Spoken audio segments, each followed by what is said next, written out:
Okay na? Okay. So muli magandang araw mga kababayan ko mga Pilipino at Pilipina. Ito na yung aking pagpapatuloy sa pangatlong bahagi ng aking pagtuturo at babahagi sa inyo ng mga piyesang electronic semiconductor. Okay? So natapos tayo dito sa tinatawag nating color coding. Ngayon, dito tayo ngayon sa mga tools, no? Okay. So, kagaya ng sabi ko, itong mga tools na ito, ituturo ko yan sa inyo bago ko mag-umpisa ng ating mga project. Okay, so sa ngayon, ang ating pinaka-importanting tools, kagaya ng sabi ko nga sa inyo, itong tinatawag nating si Judge, ano? Itong si multi-tester. Meron tayong dalawang klase ng tester, yung isang hawak ko, itong hawak ko, nakita mo, Tricia, ito ay ang tinatawag natin digital tester, ano? So, kapag digital, alam natin, mga numero din, ano? Walang kulay. Numero din ang makikita natin. Kaya nga lamang talagang, yung talagang number, no? Okay, so, madali namang pag-aralan itong digital. Okay, so kumpara natin dito sa tinatawag nating analog multi-tester. Okay, ang tawag dito ay analog multi-tester. Okay, so bakit analog? Siyempre, yung tinatawag nating pagbabasa ng bawat guhit, ano? Ano ba ang ibig sabihin ng bawat guhit? Okay, ipapaliwanag ko muna sa inyo at ito'y uulit-ulitin natin, no?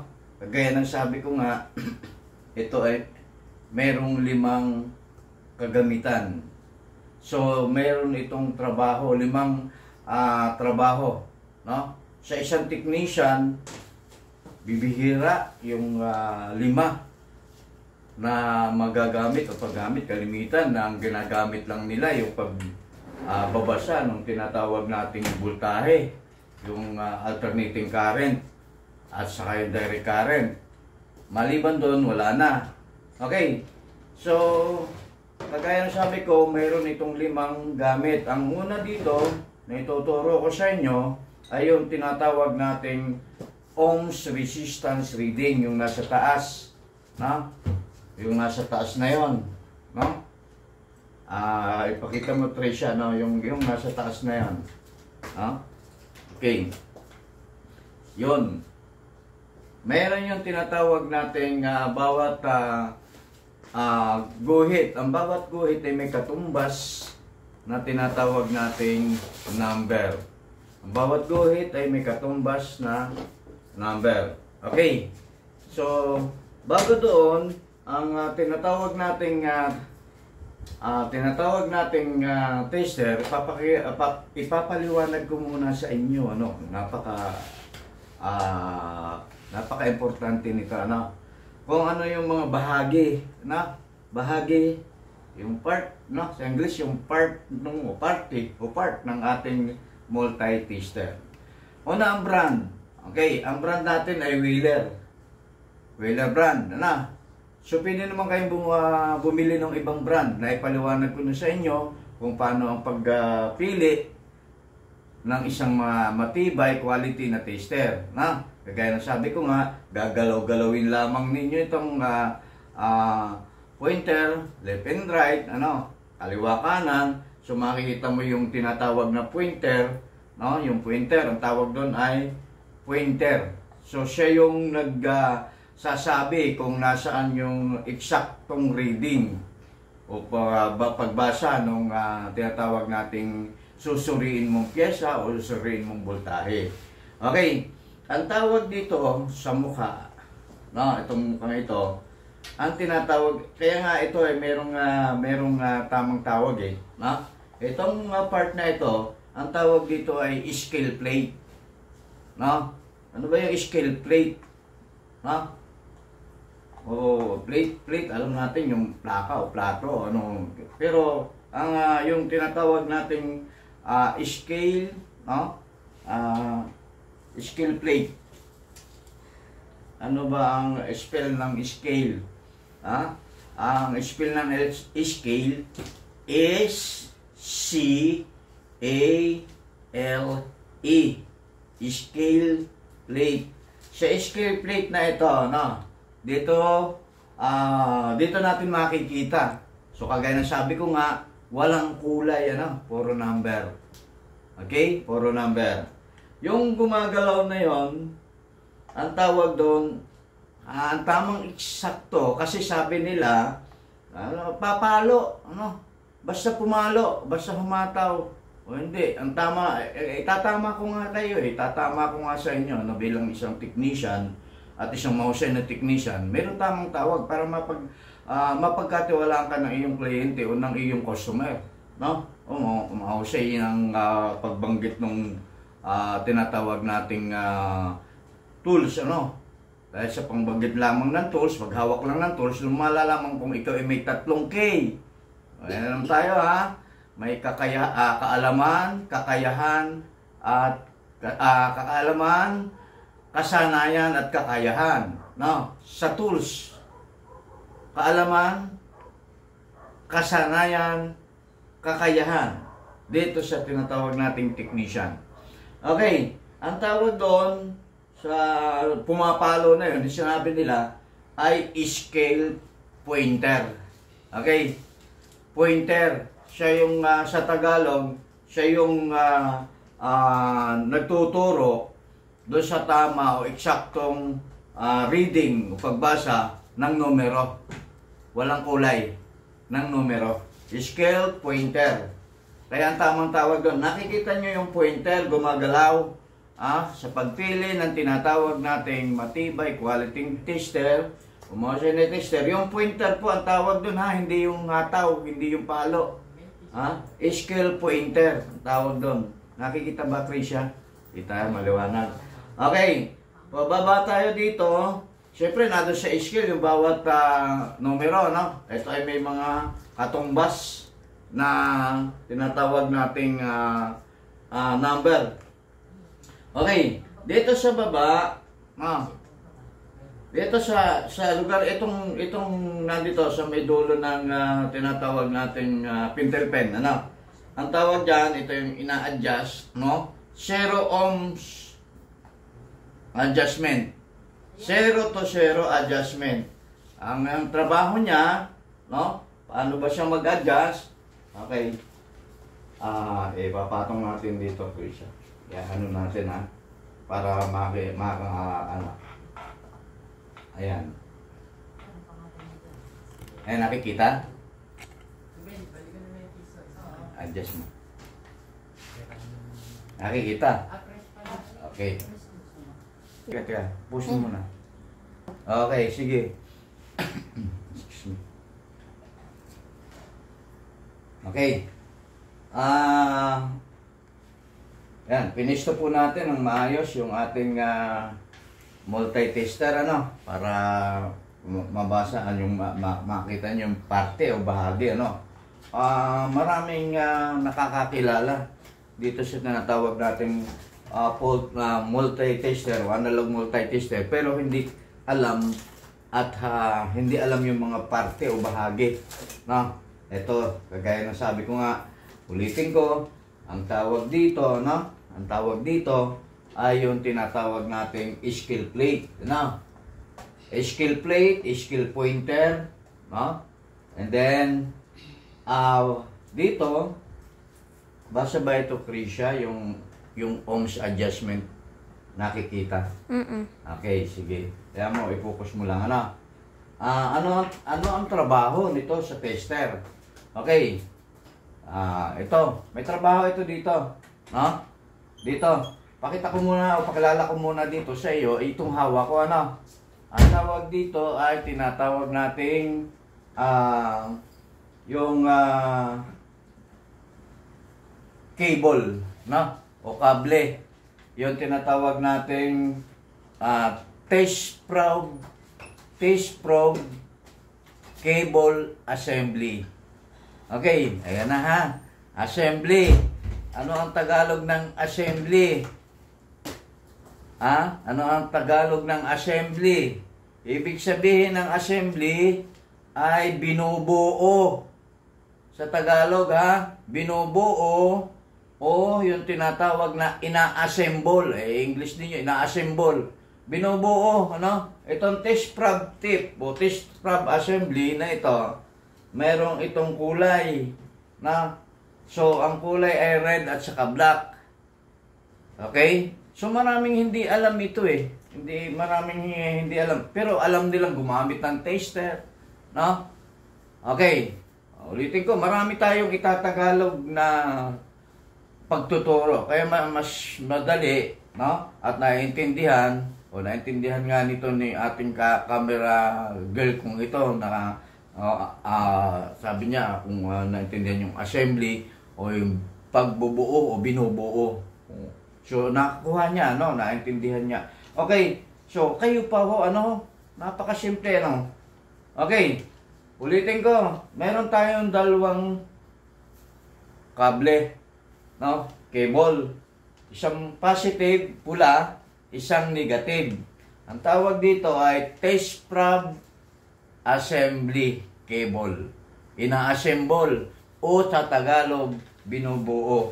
No? Nakakabili po niyan, no? Ng hiwa-hiwalay.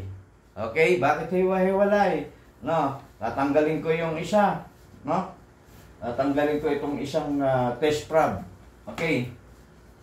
Pero po itong pagkakabuo na ito po yung tinatawag nating sabi nila ay disposable. Ba, English ano? Ano ibig sabihin ba ng disposable sa Tagalog? Anong ibig sabihin po ng disposable sa Tagalog?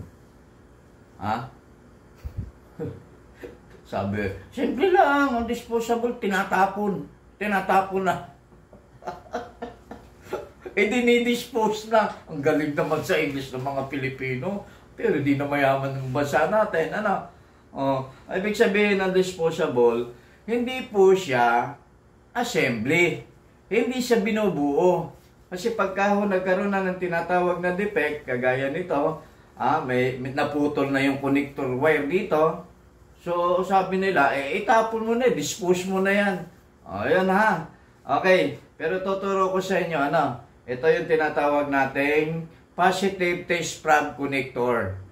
Doon sa tinatawag nating, pakita mo Tricia, madaling tandaan, dahil yung pula, positive, mayroong sign na positive. Okay, nakikita ba, Tricia? Ngayon, yun, sign na positive. I-focus mo doon na yung camera, i-focus mo. Okay. Positive, ayan. Tatanggalin naman natin yung test prob cable assembly na negative. Okay. May sign, pero kung walang sign, ay letra. Nakita natin ay letra. So, ang letra ay common. Ibig sabihin ng C-O-M. Tama ba? Richard, nakikita? Pag-focus mo pa-focus mo buti. Okay. So, common. Ibig sabihin doon mo kukunin o doon mo i-connect yung connector. Kaya nga, connector cable, itong dulong ito.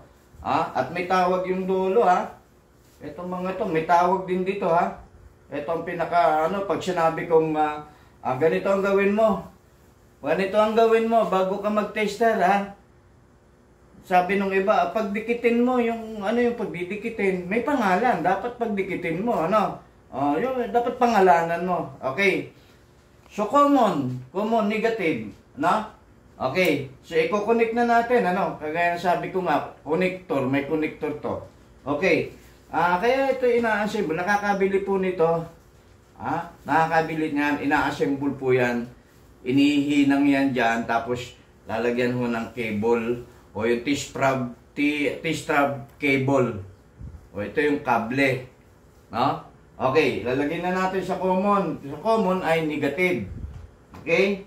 And then, yung pula sa connector o connector, koneksyon ng positive. Kita ba, Trisha? Ano?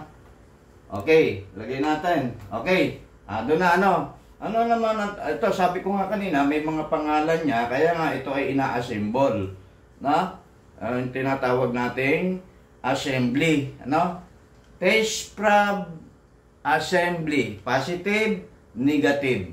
Okay, cable ho ito, cable. Pagdating dito, ayan na. Sa dalawang ito, positive at negative, may pangalan po yan, ano? So, kailangan, sa aking pagtuturo, kasi tuturo ko nga sa inyo, kasi, bibihira ho, ano, ang dami ko hong mga naging professor, instructor, nung ako'y nag-aaral, hindi ho ito itinuro. Ano? Ang tumuklas lang nito, ako lang. No? Yung mga kasamahan ko nagtuturo din ng electronics, bibihira din. No? Naituro ho ito. Kaya sabi ko nga sa inyo, kapag ka natutunan mo ang lahat o parte ng isang tools na ito, lahat, isa kang mahusay na technician. Okay? Tuloy natin ano. Ano ba ang pangalan nitong dalawang ito? Kagaya na sabi ko, test probe assembly. Okay? Test probe cable, yung pula positive, ulitin ko, yung itim negative. At itong hawak ko, ano ba sa English ang hawak? Hold. No? And then, ngayon, merong tinatawag na hawakan. Hawakan. Ayan. Sa Tagalog, hawakan. Mag-English naman tayo. Baka unlad na rin ng Pilipinas natin. Hawakan. Sa English. Ano yung holding? Hindi ko alam. Kasi maraming ibig sabihin ng hold no? Ibig sabihin, i-hold mo yan. Hawakan mo yan. Ano? Ang tawag dito, hawakan. Sa Tagalog, hawakan mo yung hawakan. No? Sa English, ang tawag, no? Ano bang panghawak? Ano ba panghawak natin? Ano panghawak natin? Ano yung holding hands? Holding hands. Okay, ang panghawak natin, kamay. Di ba? Kamay. Englishin natin yung kamay. Hands. Yan. Ang tawag dito ay handle sa English. Handle. Hindi holding, Iba yung holding. Handle, hand, pangkamay, hawak. Hawakan lamang. Ulitin ko, bakit ko itinuturo ito?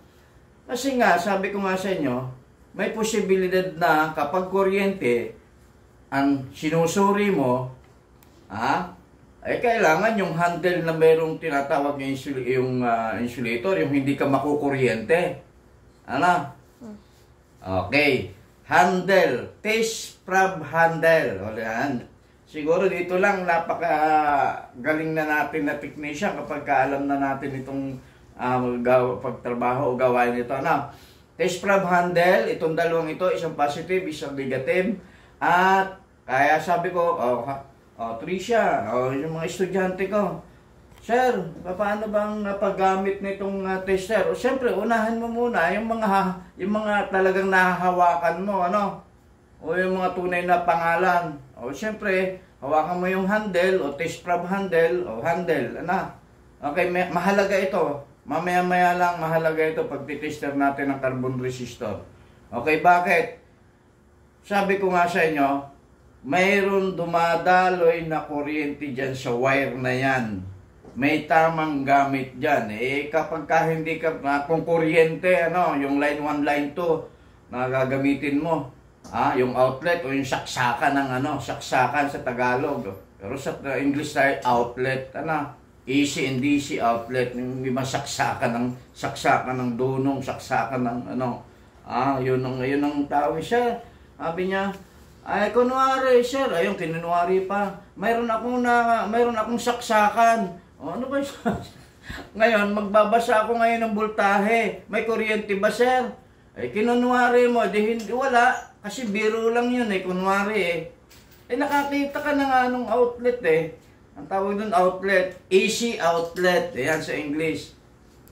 Alternating current outlet. Ibig sabihin, AC kuryente ang dumadaloy. O yan, ha? Napakasimple, ano? Tagalog na Tagalog, napakasimple. Ano? Okay. And then doon sa dulo, tandaan nyo, ano? Ang tawag naman ay test prob tip. Tip, no? TIP, yung baga doon sa dulo ng ballpen, ballpen tip, di ba sabi nung teacher, no? Yung tip, ayun o, yung dalawa ha, tandaan, yun ang pinaka-importante kasi yun ang ikinokonek.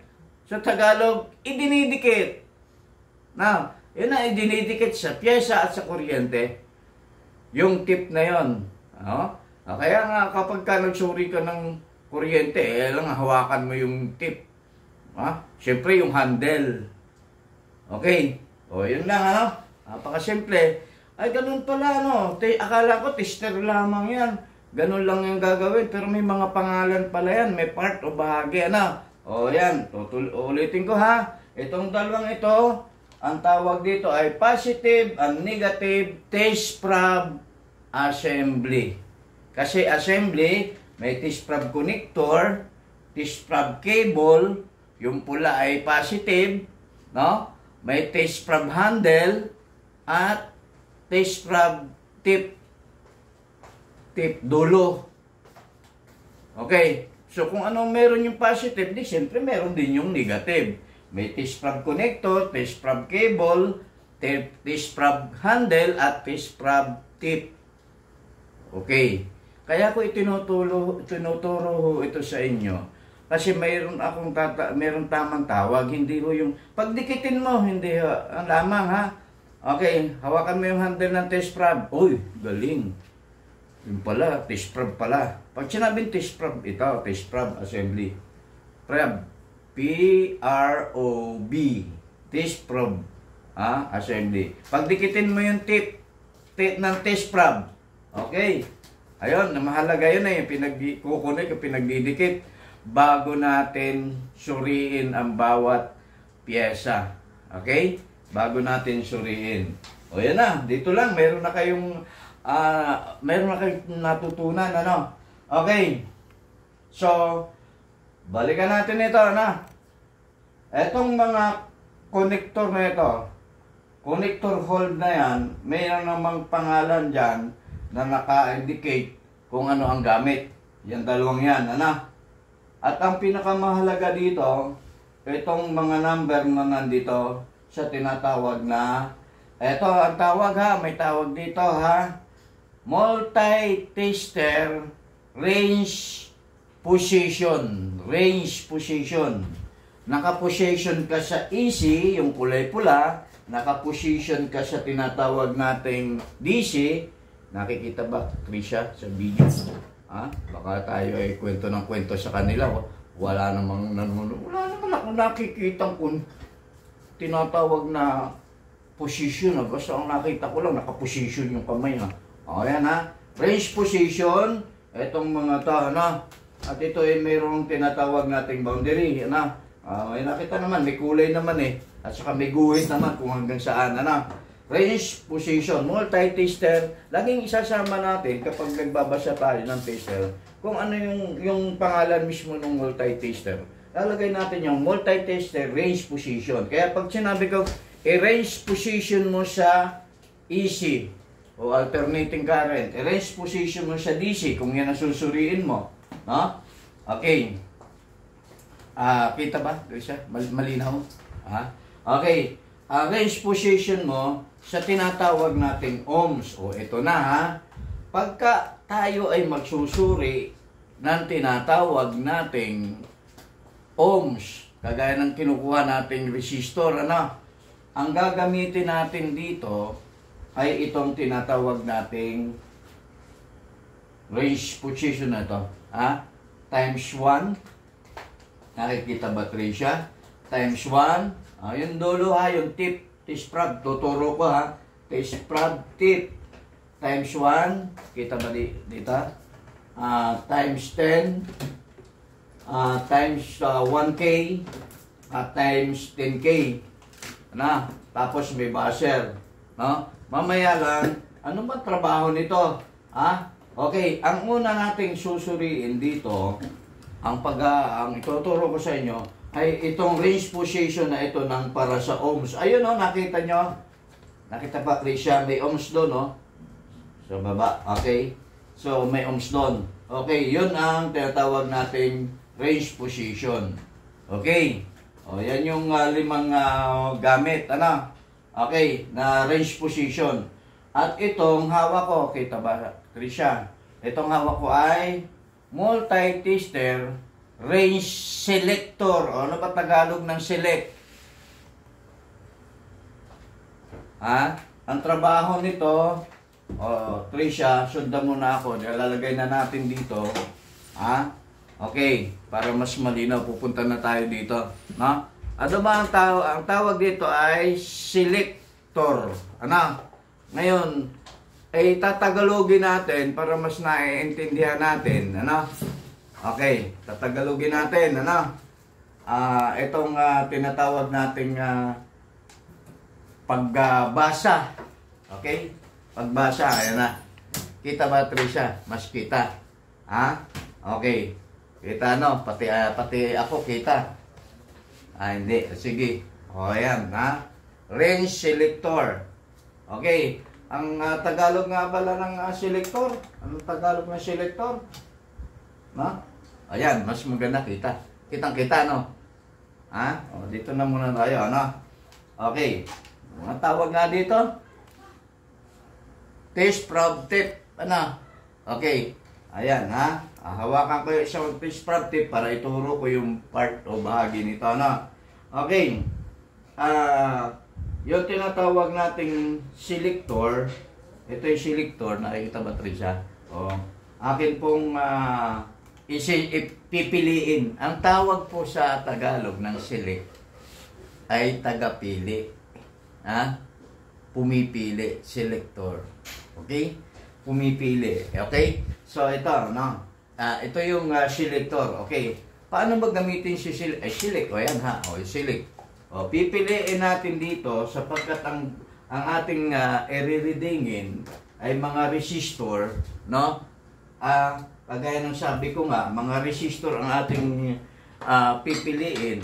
So, siyempre, ang resistor ay mayroong sign na ohms, no? Okay. May sign na ohms. Ngayon, buburahin na natin ito para mas maliwanag. Trisha, dito tayo sa whiteboard. Babalikan natin yan si Judge, no? Maya-maya. Okay, burahin natin, ano?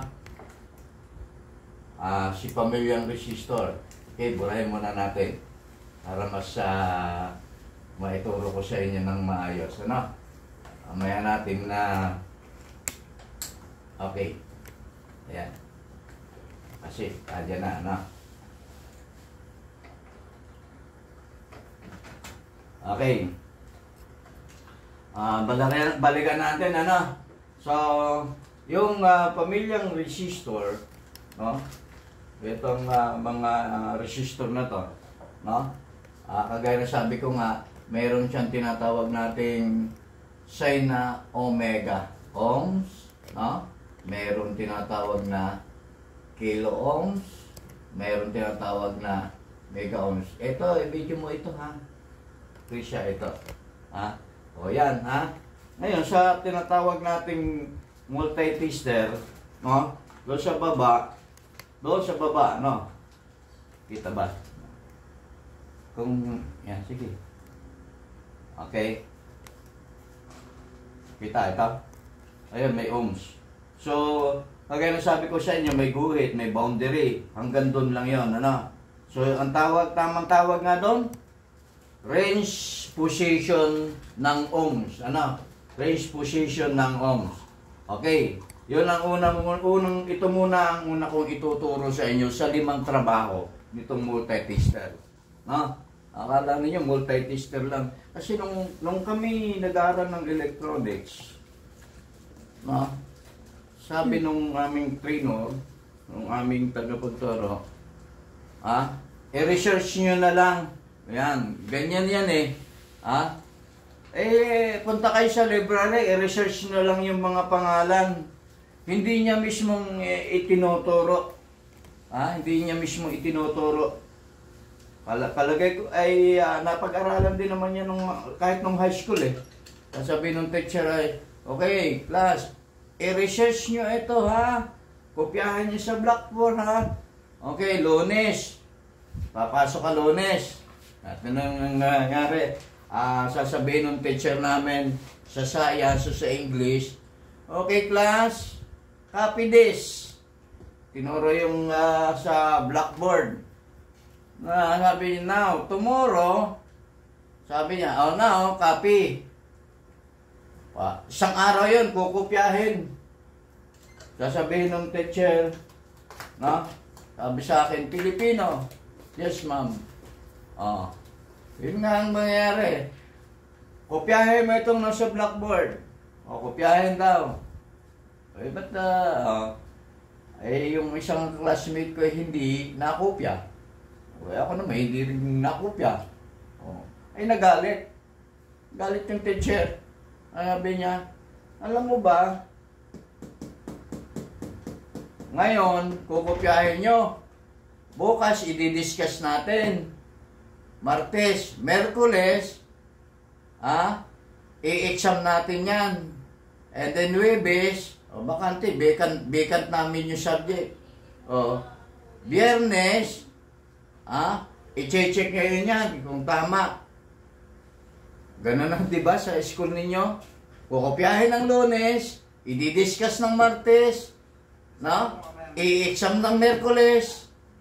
May exam kami ngayon, Merkules, kasi sa English. Pag hindi ka nagkopya, nagagalit yung teacher. Sabi ng teacher, alam nyo ba, kapag hindi nyo kinopya yan, at i-discuss natin yan, yan ay nasa libro. Yun pala naman nasa libro, ba't kukopyahin ko pa? Nasa libro pala yan eh. Yung kinukopya nyo sa blackboard. Yan pala yung nasa libro na doon sa inyong tinatalakay. Ayun ang trabaho. Kaya ang Pilipinas natin, magagaling sa English, puro kopya. Walang actual. Di ba ganun, Tricia? Lunes, papasok ka sa Lunes, kukopyahin niyo yung nasa libro. Kukopyahin yung nasa libro, isasalin lamang sa notebook. Di ba? Pagkatapos, i-discuss. Sasabihin ng teacher, chichikin ko yung notebook ninyo sa Lunes, kung kayo may kopya. Sasabihin ko naman, hindi na ako magkukopya. Bakit? Kasasabi lang ni ma'am eh. Bakit ko magkukopya ngayon? Di sa Sabado ako magkukopya. Yan ay sasabihin ni ma'am eh. Etong kinukopya na ito ay nasa libro. Sa pahina o page na ganito, sa chapter na ganito, doon yung matatagpuan yan. Di, ba't kukopyahin ko pa? Di kukopyahin ko pa. Sabi nung isang kaklase ko, ma'am, si Pilipino, hindi ho nagkukopya. Sabi niya, bakit to? Sasabi ni ma'am, ilang kinukopya natin nasa libro na, ba't ikukopyahin pa natin? Pag nakita ko Pilipino at sinek ko yung notebook mo, at wala ka na ipakita sa akin sa Lunes, hindi Sabado pa lang ay pinaspasan ko ng kopya, kinopya sa blackboard. Tapos ililipat sa notebook. Tapos tichikin sa'yo kapag, ano ba naman yung bansang Pilipinas natin? Ganon, Tricia, alam ko yung inyong di ba? Yung una, Lunes, kopya sa blackboard. Martes, discussion. Merkules, exam. Tapos, vacant period ka ng wala kang English doon sa Huwebes. Biyernes, i-check sa iyo. Pag hindi ka nagsulat yan, alam mo, nasa chapter na ganito yan, nasa page na ganito ng libro ninyo. Tamo yung kalukuhan yan. Yung pala na may nasa libro na kukopyahin pa sa blackboard, kukopyahin pa sa notebook. Di ubos yung notebook, ubos yung blackboard, ubos yung oras. Yun, ganun kami. Nung kami pinakukopya. Si ma'am naman panay ang kausap kay Marites at saka kay Marisol na doon sa labas. Nagmamarites at nagmamarisol si ma'am sa English. Yun. Ganun yun. Alam na alam ko yun, di ba? Okay. balikan natin.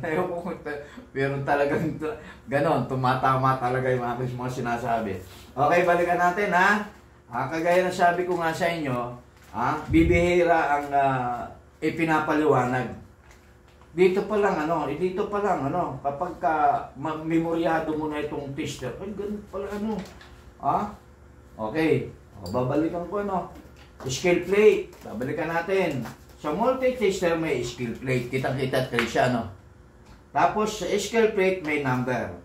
Okay, walang kulay, Kumpara natin dito sa akin, sabi kong resistor, sabi ni tester, yan, kulay na yan, ng iyong hawak na resistor, lagyan mo muna ng number.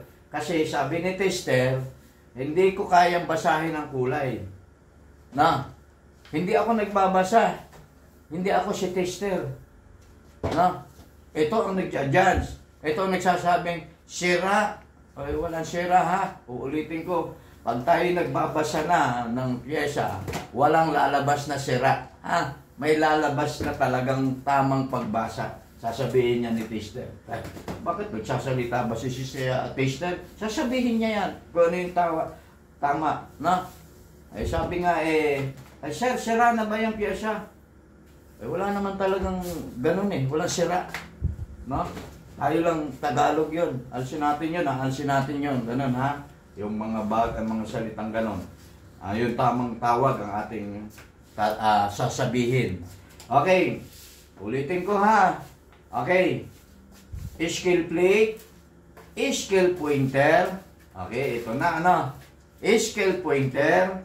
Yun. Yung mga galaw na yan. And then, 0 ohms adjustment. 0 ohms. May ohms din na makikita rito. Di ba? May makita rin siya. O dito, mayroon ding ohms. Kaya itong dalawang ito ang gagamitin natin pag nag-testing tayo ng mga resistor. Okay? Kasi sa resistor may eksaktong tester o value. Okay. Ano ang tawag dito? Range tagapili sa Tagalog, selector sa English. Range selector. Kaya pag sinabi ko, 3 siya, i-range select mo doon sa times 1.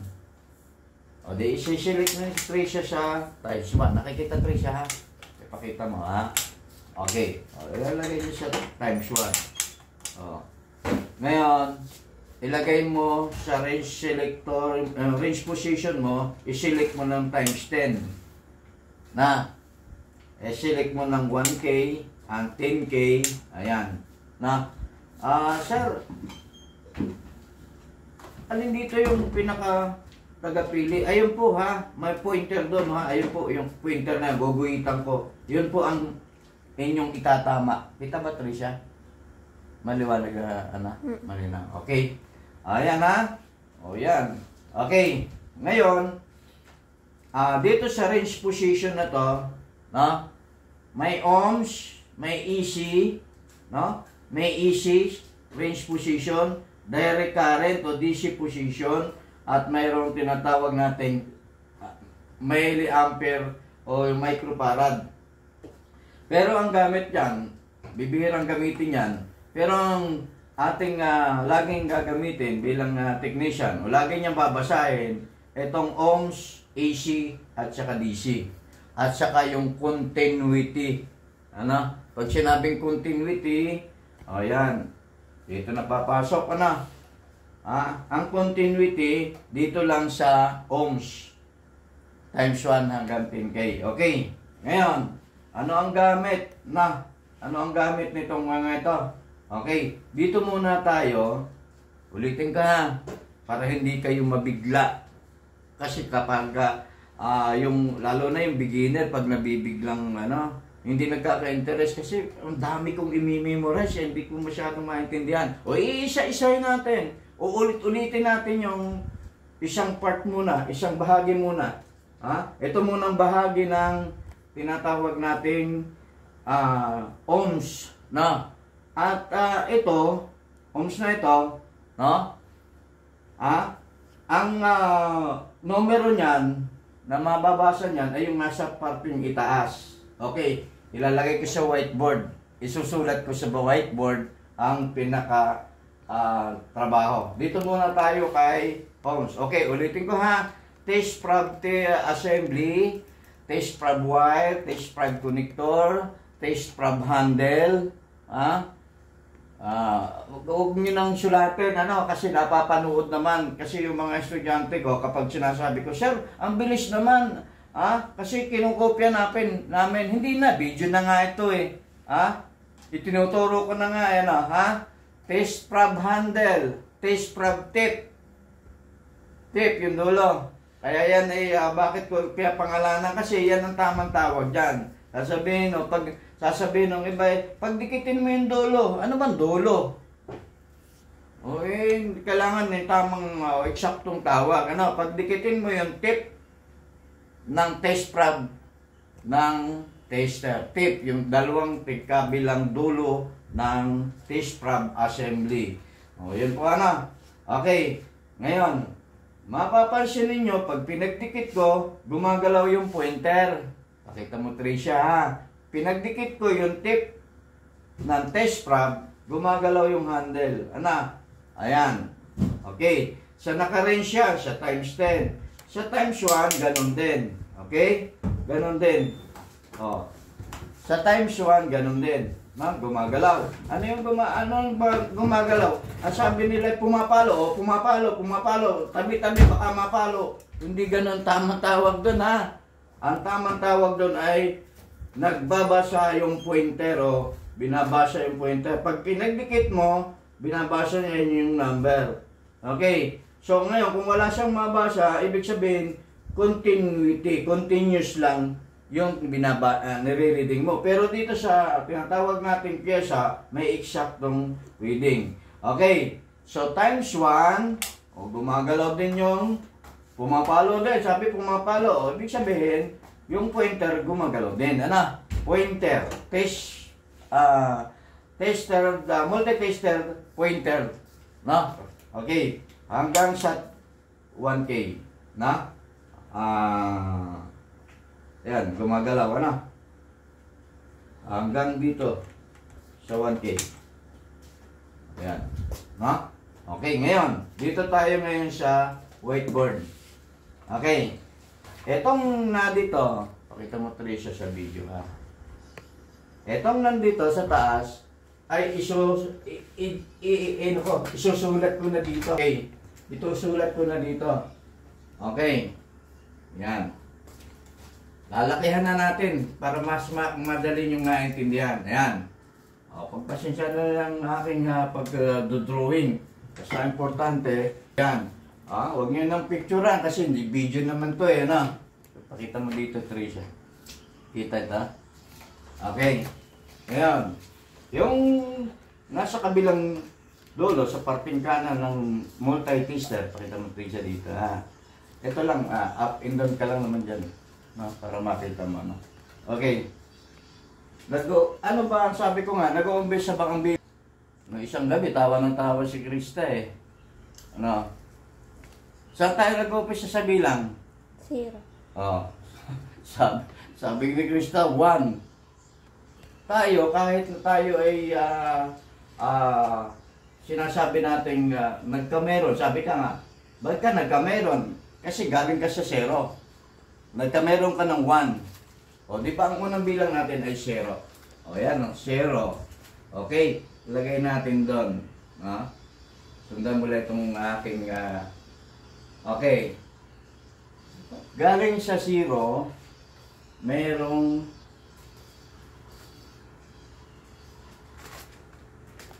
apat na guhit. Tapos... ayan. Okay. Ano nga yung doon? Meron? Pakita mo, Tricia. Ito natin. Ayan. Ito daw, galing sa 0, mayroong 5 guhit. Madali naman itong basahin. 0, Na, may 5 guhit bago mag-1.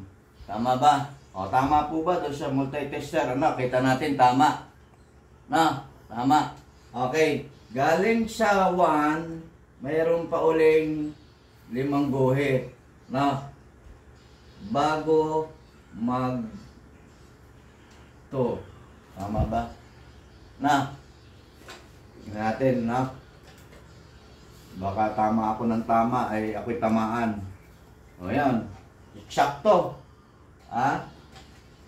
Tapos, 1, 2, 3, 4, 5. Ayun yung 3. Okay? Tapos, no. No. Mali. Okay. Mali na. Basahin muna natin para makita natin. Ano? Galing sa 0, mayroong 5 guhit bago mag-1. Ang isang guhit, yan.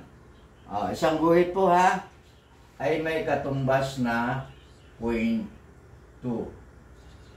Okay. Galing doon sa, bibilangin natin.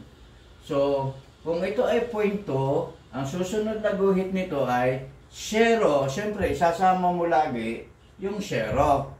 0.2, 0.4, 0.6, 0.8, 1. O, ibig sabihin, by 2. By 0.2. I mean, by 0.2, ano? Okay. 2, 4, 6, 8, 10. So, dito lang, 0.2, 0.4, 0.6, 0.8, 1. Kung madaling intindihin, ano? Pagdating dito, 1.2, 1.4, 1.6, 1.8, 2. O, 2. So, ibig sabihin, lalagyan ko ito ng bracket. Ano ba ibig sabihin sa Tagalog ng bracket? Sa Tagalog ng bracket, ano ibig sabihin sa Tagalog ng bracket?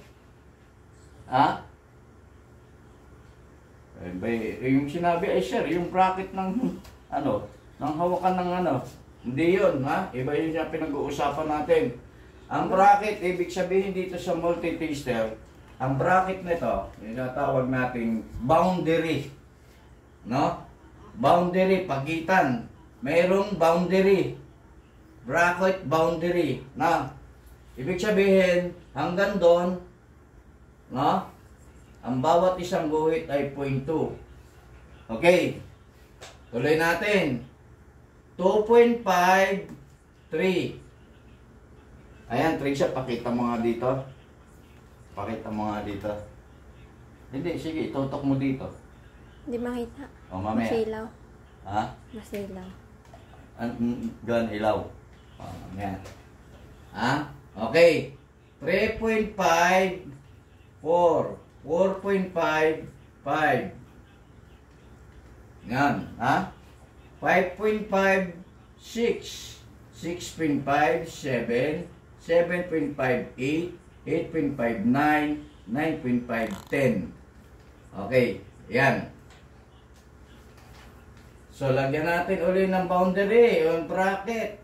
Ito, bracket daw, So, 0.5 naman ang bawat isang guhit. Okay? Galing naman sa 10 by 1.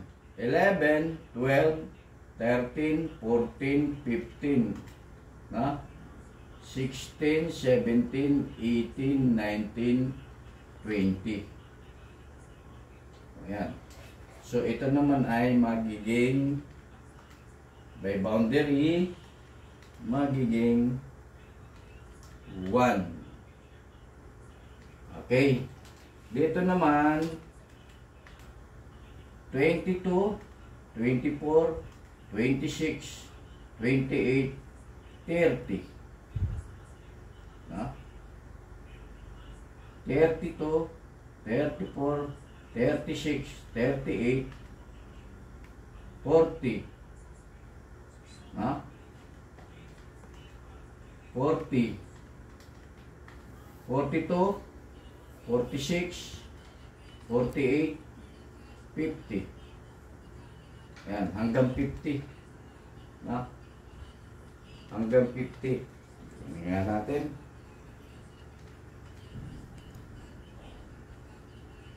Okay. Tama. Hanggang 50. Lagyan natin ng boundary. By 2. 55, 60, 65, 70, 75, 80, 85, 90, 95, 100. Okay. Tapos, mamaya, pakita natin mabuti. Itututok natin dito mamaya. Tapos, mayroong 5 uling guhit. Yan. Yun ay 200. Then, may isang maliit na guhit sa pagitan ng 300, 400, 500. At mayroon namang ano ba yung tinalakay natin kapag 1K, 1,000, 1K. At mayroong 2K. Ayan. Yan yung nasa taas, ano? Okay. Galing dito by 5. 55, 60, 65, 70, 75, 80, 85, 90, 95, 100. Dito by 20. At ito 50. Etong tatlong ito by 100. Tapos ito by 500. Etong dalawang ito by 1,000. Ayan. Nakita ba din siya? Ayan. Ha? Ito, dito sa parte ng tester, ito yung ohms reading. Anak. Ito yung ohms reading. Ano yung ohms reading? Times 1 times 10 times 1K times 10K. Ayan. Okay? Ito na. Kita ko. Kita. Risha. Kita. Pwede mong i-zoom. Hindi makita yung number. Hindi kita yung number. Kahit naka-zoom. Maliliit eh. I-push mo muna. Okay na. Okay. So, ngayon, ito, yan, nilakihan lang natin sa whiteboard itong tinatawag nating bilang o numero, no? Para mailagay natin kasi dito sa kay tester, walang 0.2, 0.5, 1, 2, 5, 20, 50, 100, 500 at 1,000. Lalagyan natin, At itong times 1, ito yun. Kita natin siya. Adjust mo, Ito yun. Yung times 1. Ohms reading. Ohms reading. Okay. Ngayon, push. Okay, ayan po yung times 1, Ohms reading. Ohms reading. Tapos ito po, itong tinatawag nating bilang, simula sa 0 to 2,000, kita ba itong buong ito? Simula sa 0 hanggang 2,000, adjust mo lang yung yung palakihin mo, yung adjust mo. 2,000, Okay, ngayon, yun yung nasa parting itaas ng pointer, printer ng tester. Yung po nasa itaas ha. Okay. Eto na. Ha? Dito na tayo sa whiteboard siya. Wait siya. Okay. Okay.